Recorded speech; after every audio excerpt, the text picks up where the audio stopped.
Hi, everybody. This is Henry A.J. Ramos, the Artistic Director at Studios in the Park in beautiful downtown Paso Robles. And I'm very pleased to have on screen with me today the former architect and filmmaker, now artist, Erik Olson. How are you doing today, Erik? Doing fine, thank you. Sorry to catch you mid-sip there. But we see behind Erik some very exemplary pieces from his collection, which are very much on a par with what you'll see at studios in our current show, the shape of human expression. And we're so pleased to have you in that show, Erik. I think for our audience, it'd be great to start with a little bit of your background. It's so multiplicitous. Tell us, how did you become an artist and what were your early creative inspirations and motivations? I don't think I had a choice really. It was kind of a compulsion. Um, as a kid, the family had some background that involved um, some a real appreciation of craft. My grandfather, who trained in the late 1800s in Sweden as a cabinet maker, went through the 10-year European apprenticeship and all that. Moved Wonderful. with my oldest uncle and his wife to Minnesota, of all places, right around the turn of the century. And then my mother's family was from Phoenix, and they grew up with a lot of connections and a lot of respect for the Hopi traditions that were in the area and the art and craft that was the Hopi tradition. Fascinating. So those things were just around, and they were just a component of my life. So that was just part of, the initial phase of appreciating things. When I went to school, most of my success was in things to do with um, making things, drawing. It was just the go-to. Along with math, both those things were both the easy things for me. So That's fascinating. There is a geometric quality to your art. I'm sure that people have mentioned that over and over again. And yeah. that must have something to do with that formative, rich legacy that you just spoke to. Now, you were born in Fullerton, I understand, and raised in Covina. Is that correct? Correct. And what influence did the Southern California culture bear, if anything, on your creative point of view or your instincts to pursue a creative path? Well, it was an interesting time to be down there as a kid. When I was 5 years old, um, there were just sort of regular one-built houses and orange groves. Hmm. Um, within within 5 years of that, those were all gone, and so it was an immense change. We lost all the things that were fascinating. We'd have crown pheasants flying to the backyard. Wow. It's a lot of natural life, a lot of wildlife. What was really that was kind of a shock, and it was kind of an aesthetic loss early on. Mm. It was replaced by stucco boxes and, That's and an appreciation for houses that weren't stucco boxes. Did that have anything to do with your impulse ultimately to study and pursue a career in architecture? Maybe more likely, the architecture came from knowing, when I first went to school, I studied fine art, and then realizing that the chances of really making a living in fine art were very slim. Hmm. At that point, I went to UCLA, and I wanted to do product. I thought product design would be something Hmm. that would be fun and would involve a lot of processes and working with other people and all that kind of stuff. Um, when I got to school, the first day, the person that was in charge of industrial design at the school came on and gave a presentation, sort of discussing what that line of work would entail and all the opportunities it would provide. And he was dressed in a green wool flannel suit that he had washed and dried in a washing machine. And it was clear that he really didn't understand materials. It sounds bad already. I switched. I kind of searched around for a while trying to figure out what to do. And I worked a lot with really three people there at school. Jim Bassler, who was a weaver, took over a class where it was one of the basic classes that you would get if you went to the Bauhaus at that time. Yeah, I was thinking of Gropius and those influences probably being instrumental to your thinking.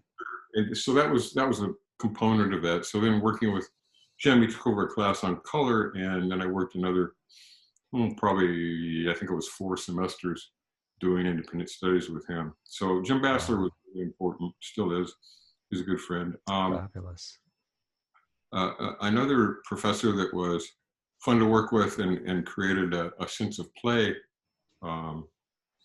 was Tom. His last name just escaped me. Oh, that happens to me all the time. And another one was a ceramicist. Another one's escaping me. No worries. Anyway. But all three-dimensional artists, essentially, all people working in, not on flat surfaces necessarily, but in dimension. Most of it was 3D. The color work was mostly just, playing with color and kind of figuring out what the space involved in color was and all those kinds of things. Yeah. And it also involved repeat patterning, which was just a component of how color had been used in industry and all that kind of stuff. So that kind of played into the work as well. I started to really understand that you could play with geometries at that point. The stuff that I did, Adrian Sachs was a ceramics teacher. He's pretty well known. And then Adrian, when I took classes with Adrian and then independent studies for about 6 semesters or 6 quarters, he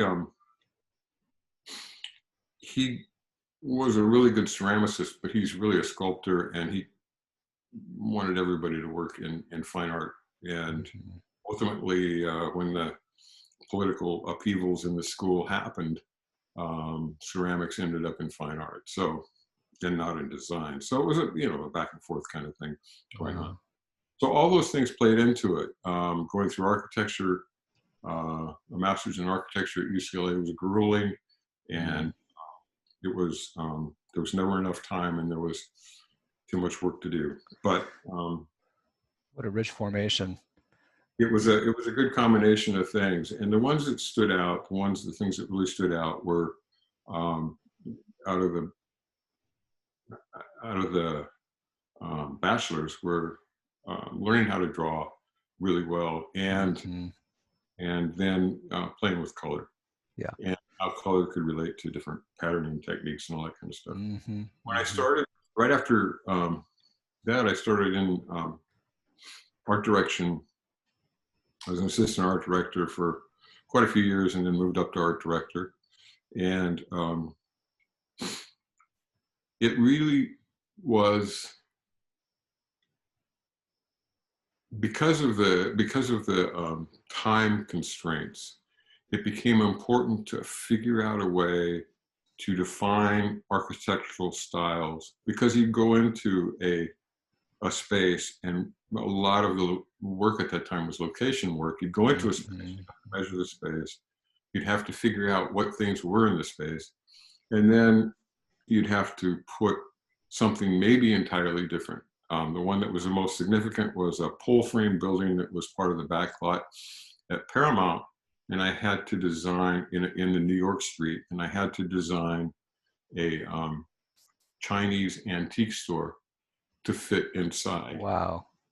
So it was, being able to define those 2 different things. So you draw and model the space, and then you work through with, in this case, I quickly went through the Chinese architecture books I could find and did geometric analysis of the different components, and then, was able to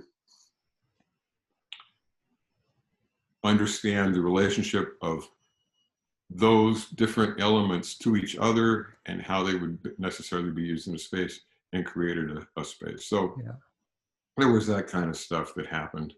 And Yeah. so the geometries and learning how to use the geometries became paramount to getting through with the limited time we had. Yeah, I'm so thrilled you walked us through those various elements of your formation, because it really does bring full circle a keener understanding of the look and the feel of your works as we are displaying them at studios. The kind of the geometric aspects of it, the craftsmanship, the industrial design components, and the presentational qualities, combining wood, color, curve in really different and unique ways. And you have some boxes on display with us as well. And I wonder, when people approach you and are not familiar with your work, how do you actually describe it to them? Because it is quite unique.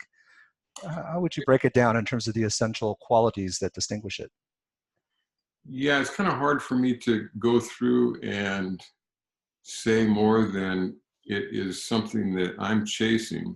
I'm trying to understand, and in that process, find relationships and find things that are interesting to me, and so then Mm-hmm. continue to investigate those Mm-hmm.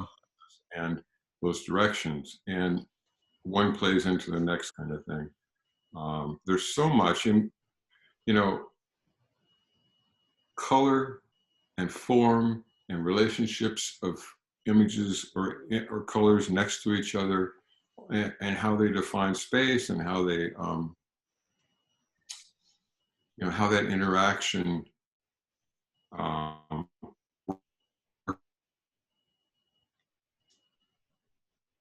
Oh, I think we're bumping into some technical difficulties. Unfortunately, our audience will bear with us. We've just lost you for a second there, Erik. We'll get back to you. Um, I think you're back now. here we go. Yeah, I'm sorry you got cut off there. Um, I think what we were talking about was sort of the way that you might describe your work to people that are seeing it for the first time, and there's a lot to take in there.